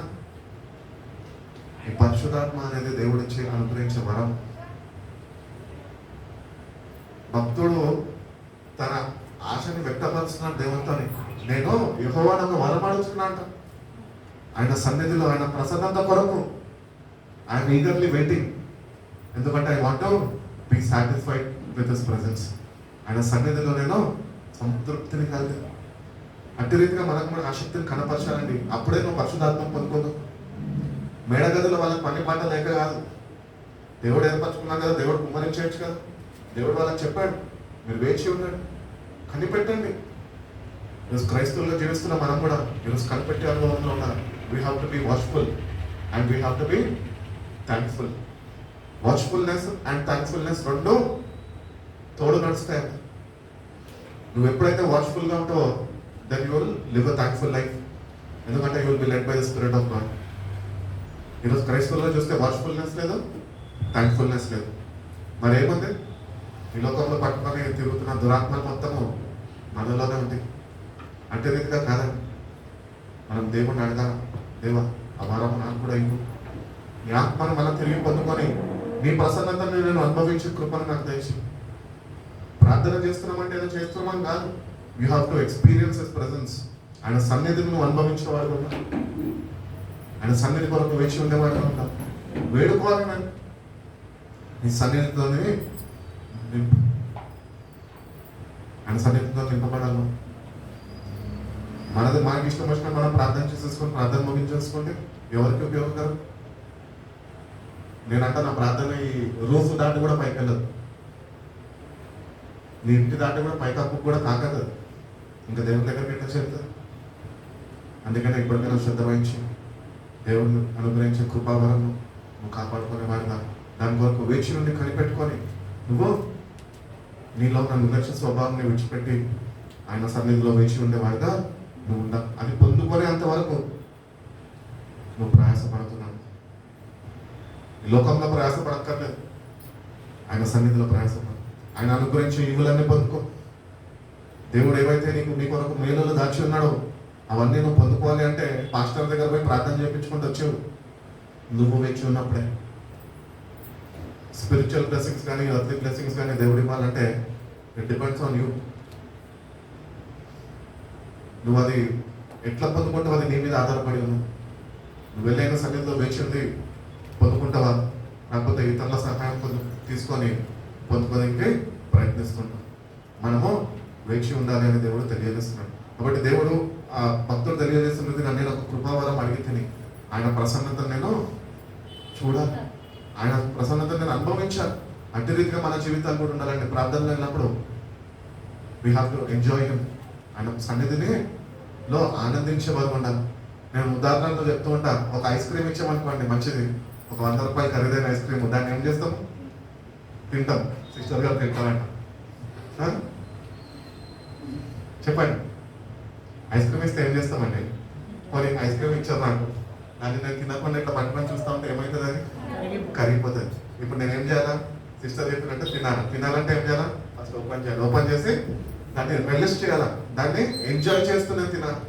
గుడ్డి తినేస్తే, ఆతృతతో తినేస్తే ఆకలి చచ్చిపోతుంది కానీ తృప్తి చెందదు. అందుకని నువ్వు దాన్ని ఎంజాయ్ చేయాలి. అట్టి రీతిగానే దేవుని సన్నిధికి వెళ్ళి ప్రార్థన చేస్తున్నప్పుడు ఆయనని ఎక్స్పీరియన్స్ అవుతూ, ఆయనని అనుభవిస్తూ, ఆయన సన్నిధి అయిన ప్రసన్నతని మనం పొందుకునే వారి we have to experience God in our daily life. వాక్యం చదువుతున్నప్పుడు కానీ, ప్రార్థన చేస్తున్నప్పుడు కానీ, వాక్యం ధ్యానిస్తున్నప్పటికీ కానీ, నువ్వు ఒక్కడే పని చేస్తున్నప్పటికీ దేవుడి సన్నిధి నీతో ఉన్నది అని ఆ గుర్తింపు లేకుండా ఆ గ్రహింపును కలిగి జీవించాలి. అటు రీతిగానే మనం జీవిస్తేనే మనము ఆయన పిలిచిన పిలుపులో మనము ఉండగలుగుతాం. తిమోతి రాసిన మొదటి పత్రిక 4వ అధ్యాయము 14వ వాక్యం చదువుకున్నాము. మొదటి తిమోతి రాసిన పత్రిక 4వ అధ్యాయము 14వ వాక్యం. పెద్దలు హస్త నిక్షేపణము చేయగా. ఇప్పుడు చదివినావు కదా అది? కాదు, 2వ తిమోతి చదువు. ఇప్పుడు మొదటి తిమోతి చదువు. చేయగా పెద్దలు హస్త నిక్షేపణము చేయగా ప్రవచన మూలమున నీకు అనుగ్రహింపబడి నీలో ఉన్న వరమును అలక్ష్యం చేయకుము. నీలో ఉన్న వరం నువ్వు ఏం చేయొద్దట? అలక్ష్యం చేయొద్దు. Do not grieve the Holi Spirit అని బైబిల్ చెప్తున్నాను. పరిశుద్ధాత్మని దుఃఖ పెట్టద్దు అని చెప్తుంది. ఈరోజు మనం ఏం చేస్తున్నాము? నిజంగా దుఃఖ పెట్టే వారిగానే ఉన్నాం కదా. అంటే మనసు మారలేదు మనకి. ఈరోజు మన మనసు మారాలి. ఆయన దుఃఖ పెట్టే వారిగా మనం ఉండద్దు, కానీ ఆయనని సంతోషం పెట్టే జీవితాలు మనం కలిగి ఉన్నాం. అంటే మార్పుని కోరుకోవాలి ఆయన దగ్గర నుంచి. మనమైనా దుఃఖ పెడితే నాకు దుఃఖపడతాడు. నేను అంటాను, నా ఎక్స్పీరియన్స్ అని హోలీ స్పిరిట్ అనుభవం ఏంటి తెలుసా? ఒక చంటి పిల్లోడు, చిన్న బాలుడు జన్మిస్తే ఎట్లుంటాడు? అంత తేలిగ్గా ఉంటాడు. ఆ బాలుడి దగ్గర మనం కొంచెం విసుక్కున్నా, విసిరి వేసి అక్కడ పడక మీద వేస్తే ఏం చేస్తాడు? ఏడుస్తాడు. అట్టి రీతిగానే పరిశుద్ధాత్మ దేవుడు, he is tender and he is very loving. చూడడానికి చాలా ముద్దుగా ఉంటాడు. చిన్న బిడ్డను చూస్తే ఎంత సంతోషంగా ఉంటుంది. తల్లి జన్మనివ్వగానే సిస్టర్స్ డెలివరీ దగ్గర ఉంటారు కదా, మెటర్నిటీ వార్డులో, అక్కడ ఇవ్వగానే ఎట్లుంటారు? వాళ్ళలో ఉన్న ఆందోళన మొత్తం ఒకటేసారి బిడ్డను చూడగానే నెమ్మది పడిపోతుంది. అట్టి రీతిగానే పరిశుద్ధాత్మ దేవుడు కూడా మన జీవితాలు వన్స్ యూ ఎక్స్పీరియన్స్ ఆ నెమ్మది అనేది పొందుకోగలుగుతాం. అప్పుడు వరకు ఆందోళన ఉంటుంది మన జీవితంలో, కానీ ఎప్పుడైతే ఆ పరిశుద్ధాత్మ దేవుడిని మనము పొందుకుంటామో, ఆయన ప్రసన్నత మనం అనుభవిస్తామో, ఆ నెమ్మది మనకు దొరుకుతుంది. తల్లి జన్మనిచ్చి అప్పుడు చాలా వేదన పడుతుంది, అది మరణంతోనే సమానం. కానీ బిడ్డ జన్మించినాక ఆ వేదన మొత్తం వెళ్ళిపోయి ఆ సంతోషము బాష్ప బిందులు వస్తాయి. తల్లి అమ్మ నా బిడ్డ అని ఆ సంతోషాన్ని వ్యక్తపరుస్తారు. అట్టి రీతిగానే మన జీవితాలు కూడా దేవుని దగ్గరికి వెళ్ళినప్పుడు ఆయన అనుగ్రహించే వరాన్ని మనం పొందుకునే వారిగా ఉండాలి. దాన్ని అలక్ష్యం చేయొద్దు, దాన్ని దుఃఖ పెట్టద్దు, దాన్ని ఆపద్దు. దాన్ని మనలో మండించి మన దేవుని వాక్యము చేత మనం శ్రద్ధ వహించి దేవుణ్ణి అడగాలి, ప్రభా నీ ఆత్మ నాలో మండించు. ఫ్రెండి పాల్ గారు ఒక పాట పాడతారా? మండించు అగ్ని నాలో మండించు. నిజంగా దేవుణ్ణి అడుగుతున్నాం ఎప్పుడన్నా? ఇతరులని కాల్ చేయడానికి, ఇతరులని మండించడానికి, ఇతరులను రెచ్చగొట్టడానికి ఫస్ట్ ఉంటాం, కానీ మన వైద్యంలో మండడానికి మాత్రము ఇష్టపడి. అంటే రీతిగా మన జీవితాలు ఉండకూడదు. దేవుని ఆత్మని నిర్లక్ష్యం చేయక కాపాడుకునే ప్రక్రియలో శ్రద్ధ వహించి మనం ఎప్పుడైతే కాపాడుకుంటామో ఆ దేవుడు అనుగ్రహించిన కృపావరంని కలిగి జీవించేవారుగా మనం పేతురు రాసిన మొదటి పత్రిక 4:10-11 వాక్యాలు చదువుతున్నాం. పేతురు రాసిన మొదటి పత్రిక 4:10-11 వాక్యాలు త్వరగా వెళ్దాం. దేవుడు నానా విధమైన కృపా విషయమై మంచి గృహ నిర్వాహకులై ఉండి ఒక్కొక్కడు కృపావరం పొందిన కొలది ఒకనికొకడు ఉపచారం చేయుడి. మనం ఏం చేస్తున్నాం? ఉపచారం చేస్తున్నాం. ఇతరులకి కీడు చేస్తున్నాం. అంటే రీతిగా కాదండి. దేవుడు అనుగ్రహిస్తున్న కృపావరాలు మనం పొందుకుంటూ ఇతరులకి మేలు చేసేవారిగానే మనం ఉండాలంట. దేవుని బిడ్డలు ఎవరికి కీడు చేయాలండి. నువ్వు నిజంగా ఎవరికైనా కీడు చేస్తున్నావా? ఎవరికైనా బాధాకరంగా జీవిస్తున్నావా? దేవుని దగ్గరికి వెళ్ళి దేవుడు ప్రభా నాలో ఏమైనా తప్పంటే నన్ను క్షమించు, నువ్వు అనుగ్రహించే కృపావరాలు పొందుకునే కృపను నాకు దయచేయి ప్రభా అని దేవుడిని అడిగినప్పుడు మనం we can be God's children అంట. దేవుడు as each has received a gift use it to serve one another as a good stewards of God. ఆయన కృపలో మనము కృపా వరాలు పొందుకుంటూ ఆయన తోటలో మనం వర్ధిల్లే వారిగా ఉంటాము. ఆయన తోటలో మనము వర్ధిల్లాలి. నేను చెప్తా ఉన్నా కదా, కృపను ఎందుకు విస్తరింపజేస్తున్నాడు? నువ్వు మారుతావని కాదు, నువ్వు ఆయన కొరకు వర్ధిల్లుతావేమో, నీ జీవితం మారుతుందేమో, ఆయన కొరకు ఫలిస్తావేమో. ఆత్మఫలాలు పాట అయితే వాడుకుంటాం. ఆత్మఫలాలు ఎన్నో మెండుగా నాలో. ఏవే ఆత్మఫలం? పాట అయితే పాడేస్తాం. అటువంటి జీవితం కలిగి ఉన్నాం. అటు రీతిగా మనం సమర్పణ కలిగి దేవుని సన్నిధిలో వచ్చున్నాం. నిజంగా కృపా వరాలు దేవుడు ఏవైతే అనుగ్రహించాలి అని ఎదురు చూస్తున్నాడో అవి పొందుకునే వారిగా మనం ఉంటున్నాం. మన జీవితాన్ని సరిదిద్దుకుంటున్నాం. వాక్యం చెప్పు లేదు. ఎప్పుడు చూసినా ఇతరులతోనే వాళ్ళని ఏదో అన్నారా, వాళ్ళు ఏదో అన్నారు, మనం కూడా వాళ్ళని తిరిగి ఏదో అన్నాను. దేవుని బిడ్డలకు ఉండాలండి. అందుకనే దేవుని బిడ్డల యొక్క ప్రవర్తన మారా, వాళ్ళ బిహేవియర్ మారా, లైఫ్ స్టైల్ మారా. ఎప్పుడు మారుతుంది అంటే ఆ కృపావరాలను పొందుకున్నప్పుడే. నేను ఒకప్పుడు ఇష్టానుసారమైన వ్యక్తిని, ఎవరిని లెక్క చేసేటోని కాదు, ఎవరి మాట వినేటువంటి కాదు, పెద్దలంటే గౌరవించేటవాడిని కాదు. ఒకరోజు గట్టిగా కొట్టిన దేవుడు ఒక దెబ్బ. అర్థమైంది, ఈయనతోని పెట్టుకుంటే నెగ్గలేమని సమర్పించుకున్న ప్రభావం.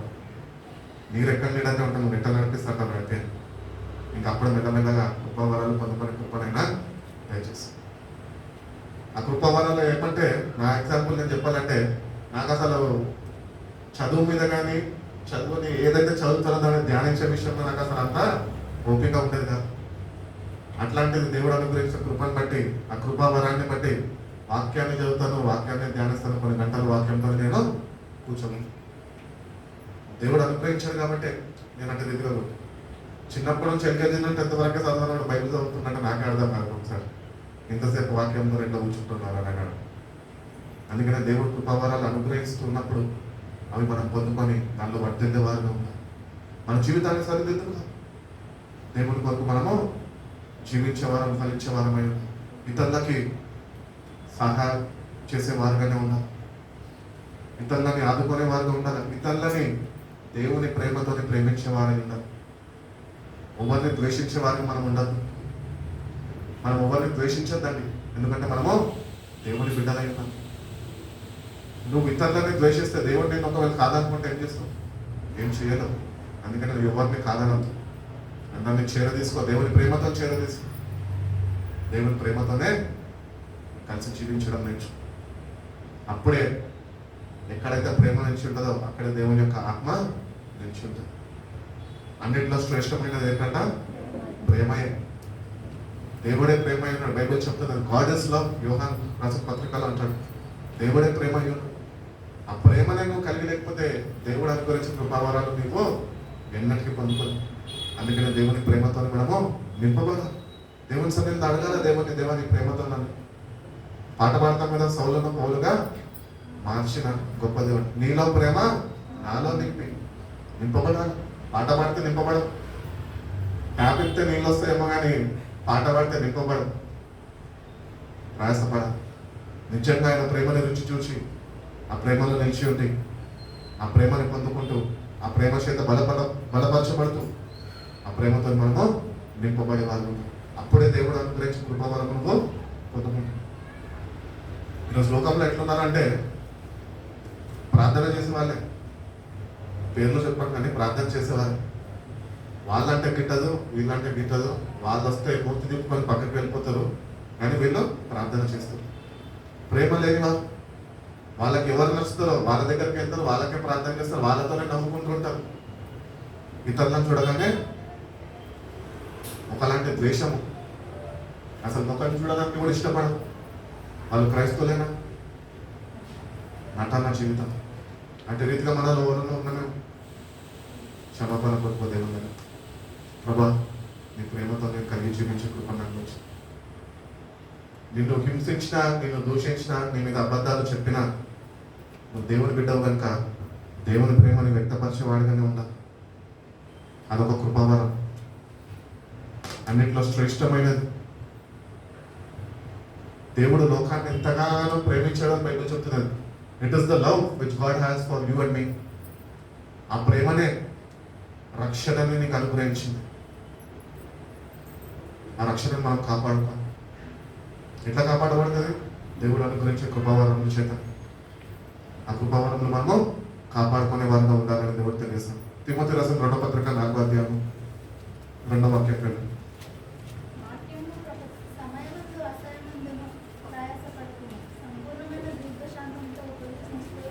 సంపూర్ణమైన దీర్ఘశాంతముతో ఉపదేశించుచు ఖండించుము, గద్దించుము, బుద్ధి చెప్పుము. ఈరోజు పరిశుధాత్మ దేవుడు మనకు అదే చేస్తున్నాడు. ఫిలిప్పన్న గద్దించక్కర్లే, నేను ఇలాంటి మనిషినే. కానీ దేవుడు తన వాక్యము చేత, తన పరిశుధాత్మ చేత మనకి తెలియజేస్తున్నాడు. ఆయన మాటకి, ఆయన గద్దెంపుకి లోబడుతున్నామా? నిజంగా వినయము విధేయత కలిగి ఆ ప్రకారం మన జీవితాన్ని ముందుకు కొనసాగిస్తున్నామా? ఒకవేళ లేకపోతే కనుక నేటికన్నా ప్రభు నీ గద్దెంపుకి నేను లోబడతానయ్యా, నీ మాట వింటానయ్యా అన్ను దేవుడికి చెప్తే కనుక దేవుడు నీకు కృపావారం అనుగ్రహించి అంటే రీతిగా ఆయన బిడ్డగా ఆయన మాట ఎట్లయినాలో నీకు నేర్పిస్తుంది. ఆ గ్రహింపు దేవుడే నీకు ఇవ్వాలి. ఎవరో నీకు బుద్ధి చెప్పకర్లే, దేవుడే బుద్ధి చెప్తాడు. బిలాము బాలాకు తెలుసు కదా బైబిల్లో. దేని చేత బుద్ధి చెప్పించాడట? గాడిద చేత. మామూలు పొందాడు దేవుడు, గాడిదల్ని కూడా వాడుకుంటాడు బుద్ధి చెప్పాలంటే. మనం ఎట్లున్నాం తెలుసా?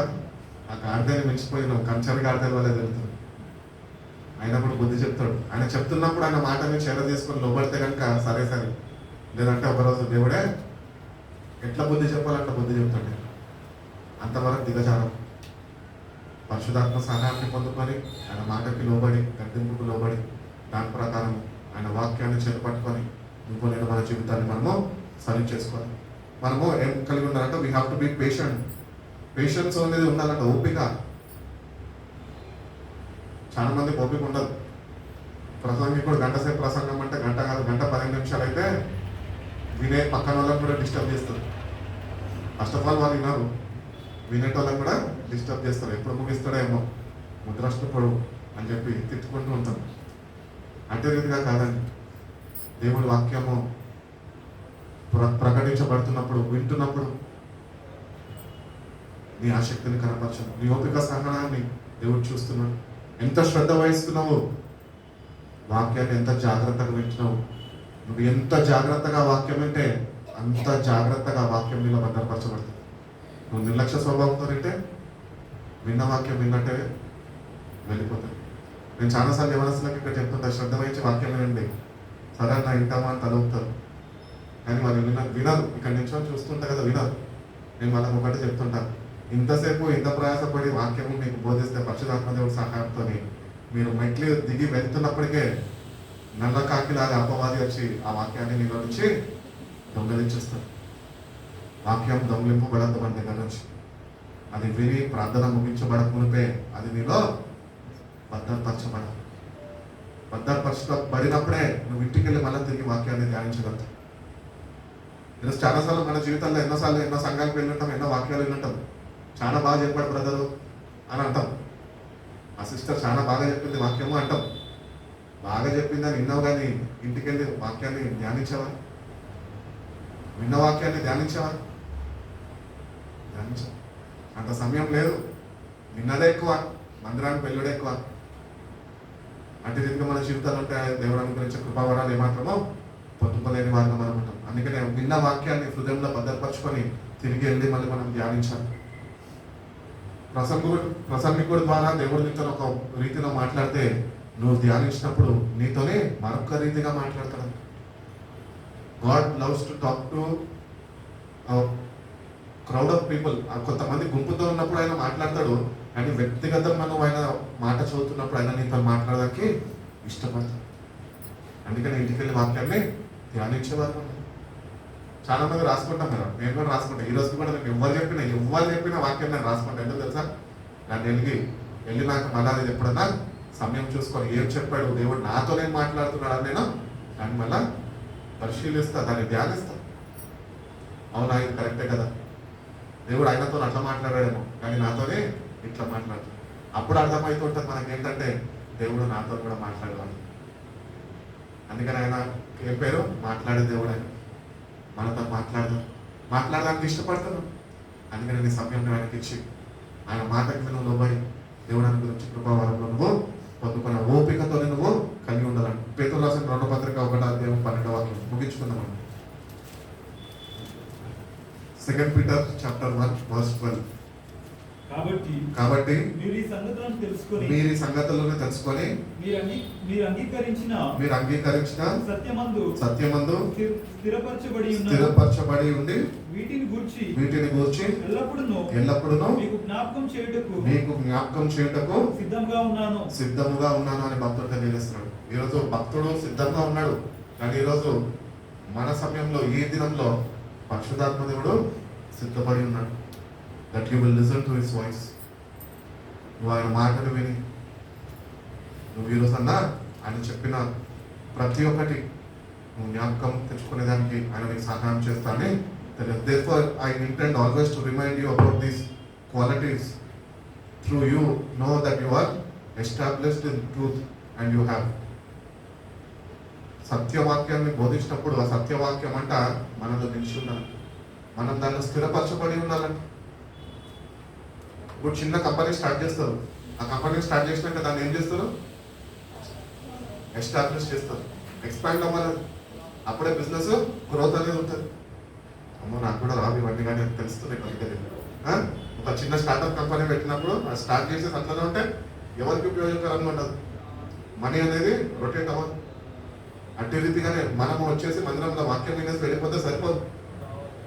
వెళ్ళి నువ్వు శ్రద్ధ వహించి వాక్యాన్ని చదివి ఆ సత్యవాక్యంలో నువ్వు నిలిచి ఉన్నప్పుడే నీ విశ్వాసంలో నీకు ఎస్టాబ్లిష్మెంట్ అనేది ఇస్తుంది. అప్పుడు నువ్వు సంపూర్ణ విశ్వాసంలోనికి నడపబడి ఎట్లయితే కంపెనీస్ అభివృద్ధి చెందుతుంటాయో, ఇంకా మంచి వాళ్ళకి 1000 మందికి జాబ్ ఆఫర్స్ వాళ్ళు అనుగ్రహిస్తుంటారో, అట్లనే దేవుడు నీకు అవకాశాలు అనుగ్రహిస్తాడు. ఎప్పుడు తెలుసా? నువ్వు సత్యవాక్యంలో నిలిచి ఉన్నప్పుడే, స్థిరపరచబడి ఉన్నప్పుడే. You have to be, your life has to be established in the word of God. దేవుని వాక్యంలో నువ్వు నిలిచి ఉన్నా ఎదగాల. వాక్యం వినేస్తే సరిపోదు, క్రైస్తవుడు అంట వాక్యంలో ఎదగాలంట. ఎదిగే వాళ్ళగా మనం ఉన్నామా? లేదు. అందుకని దేవుడిని అడగాలి, దేవుడు వాక్యం నేను ప్రతిదినము చదువుతానయ్యా, ఈ సత్యవాక్యంలో నేను నిలకడగా నిలిచి ఉన్నా, నన్ను స్థిరపరచు అని నువ్వు ఎప్పుడైతే దేవుడిని అడుగుతావు అప్పుడు ఆయన కృపావరం చేత పరిశుద్ధాత్మ సహాయం చేత నిన్ను స్థిరపరుస్తారు అని దేవుడు కోరుకుంటున్నాడు. మనం ఆసక్తిని కనపరిచేవారు, మనం నాలో ఆశ ఉందయ్యా, ఈ సత్యవాక్యంలో నిలిచి ఉంటాను, నన్ను స్థిరపడతాను అన్న ఆశను ఎప్పుడైతే దేవుడికి వ్యక్తపరుస్తావు అప్పుడు ఆశపడే ప్రాణాలైనా తృప్తిపరుస్తానని తెలియజేస్తున్నాను. మత్తయి సువార్త 25వ అధ్యాయం ఒకసారి చూడండి, ముగించేసుకోండి.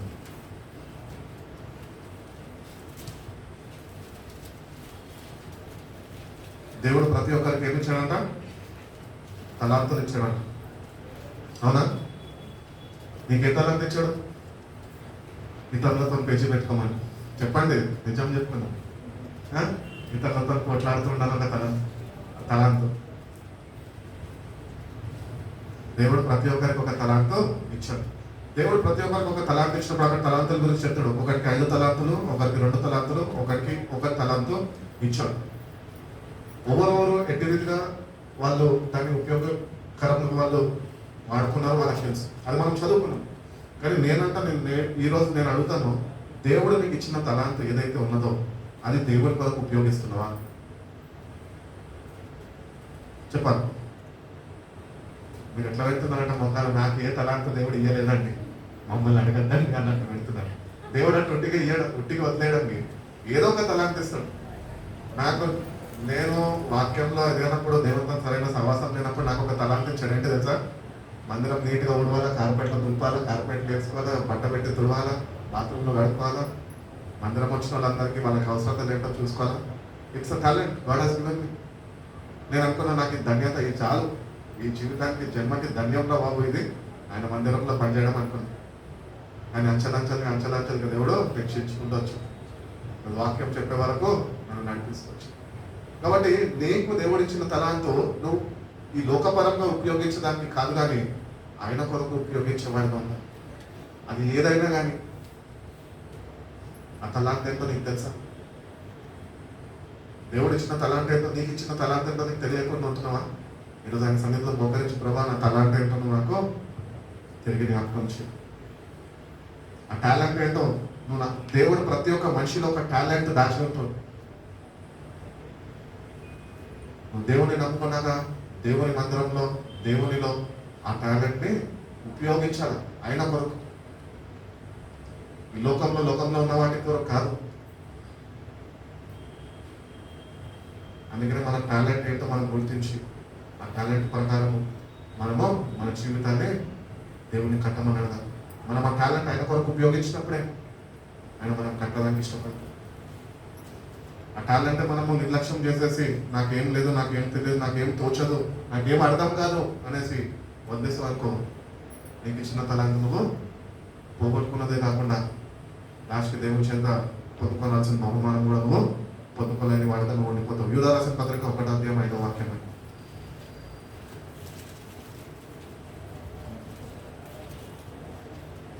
యూదా రాసిన పత్రిక 1:5 వాక్యం. గట్టిగా ఈ సంగతులన్నీ మీరు ముందట ఎరిగి ఉన్నను నేను మీకు జ్ఞాపకం చేయగోరుచున్నది ఏమనగా ప్రభు ఐగుప్తులో నుండి ప్రజలను రక్షించినను వారిలో నమ్మకపోయిన వారిని తర్వాత నాశనము చేశాను. ఈరోజు దేవుడు నీకు నాకు రక్షణ ఇచ్చాడు. ఈరోజు ఆయన ఐగుప్తు నుంచి రక్షించాడు అంటే లోకం నుంచి నిన్ను వేరుపరుచుకున్నాడు.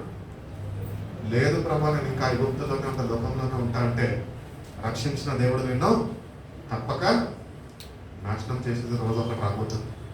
ఆ రోజు రాకమునిపే, నీ జీవితం నాశనం కాకమునిపే ఐగుప్తుని విడిచిపెట్టి దేవుని సన్నిధికి పాలు తేనెలు ప్రవేశించే స్థలంలోనికి ఆయన సన్నిధిలో నీ జీవితాన్ని నువ్వు సమర్పించు. దేవుని మాటల్లో దేవుళ్ళ బట్టి ఇంకా బాధితత్వం కింద ఏమాత్రమో ఉండదు. పాపము అనేది మనము ఏమాత్రమో చీర తీసుకోదు. ఒకవేళ చీర తీసుకొని ఏం లేదు ఏం కాదు అనుకుంటే కనుక ఎట్టి రీతిగానే తర్వాత వాళ్ళని సంహరించేస్తాడు, అటు రీతిగానే నన్ను కూడా విడిచిపెట్టేస్తాడు. అందుకనే దేవుని వాక్యం వింటున్నప్పుడు, ఆయన కృపని విస్తరింపజేస్తున్నప్పుడు, దేవుడు మనకి ఇచ్చిన తలాంతుని గురించి ఆ తలాంతుని ఆయన కొరకు వాడుతూ ఆయన అనుగ్రహించే కృపవారాలు మనం పొందుకుంటూ ఆయనలో వర్ధిల్లుతూ ఆయన కొరకు ఫలించేవారుగా మన జీవితాన్ని మనం సరిదిద్దుకోవాలి. అటు రీతిగా మనం చేసుకుంటే కనుక దేవుడు తన పరిశుద్ధాత్మతో మనం బలపరుస్తాడు, వాక్యం చేత మన జీవితాన్ని కడతాడు. అటు కృప దేవుడు మనందరికీ అనుగ్రహించి మనం స్థిరపరచును గాక. కళ్ళు మూసుకున్నాం, ప్రార్థన చేసుకుంటున్నాం. పరిశుద్ధుడా, ప్రేమ కలిగిన యేసయ్యా, గొప్ప తండ్రినైనా ఈ సాయంత్రం కాలం సమయమందునైనా నీ వాక్యాన్నైనా చదవడానికినైనా ధ్యానించడానికైనా నువ్వు చూపిన కృపను బట్టి నీకు వందనాలు. పరిశుద్ధాత్మ దేవుడిగానైనా మీరు ఉన్నారు ప్రభా. మీ వాక్యం చేత మా జీవితాన్నైనా మీరు సరిదిద్దుతున్న విధానం బట్టి నీకు వందనాలు ప్రభా. విన్న వాక్యాన్నైనా మా హృదయంలో చేర్చుకొని ప్రభా, మీ పరిశుద్ధాత్మ సహాయం చేతనైనా అది భద్రపరచబడి ప్రభా, ఆ ప్రకారంనైనా మా జీవితాన్ని మేము కొనసాగించుకునే కృపను మాకు దయచేయండి. మీరు అనుగ్రహిస్తున్న పరిశుద్ధాత్మనైనా మేము ఆర్పక ప్రభా శ్రద్ధ వహించే ప్రభా, పరిశుద్ధాత్మ శక్తి ద్వారానే మీరు అనుగ్రహించే కృపావరాలు పొందుకుంటూ నీలోనైనా వర్ధిల్లుతున్నైనా నీ కొరకు జీవించే బిడ్డగా ప్రతి ఒక్క బిడ్డ మీద దయచేయండి. మీరేనైనా సహాయం చేయమని అడుగుతున్నాం. వచ్చిన ప్రతి ఒక్క బిడ్డను బట్టి నీకు వందనాలు చేస్తాం. మీరే బిడ్డలు తోడుగా ఉంటే మీ సహాయం అనుగ్రహించండి. వాక్యం చదువుతున్నప్పుడు, ప్రార్థన చేస్తున్నప్పుడు పరిశుద్ధాత్మ దేవుని గానే మీ సహాయం బిడ్డకి మీరు అనుగ్రహించి నూతన కార్యాలు జరిగించే ప్రభు, నీకు సమీపంగా జీవిస్తూ ప్రభు, నీ దృష్టికి అంగీకారమైన జీవితం జీవిస్తూ అందరి పట్ల నేను ప్రేమను వ్యక్తపరుస్తూ ప్రభు, నీ ప్రేమతో ప్రతి ఒక్క బిడ్డకు నింపి మీరు నడిపించమని, బిడ్డ జీవితం ద్వారా మీరే ఘనతమైన ప్రభావం పొందుకుంటారన్నాడు. విశ్వాసాన్ని కాపాడుకొని కృపను ప్రతి ఒక్క బిడ్డకు మీరు దయచేయండి.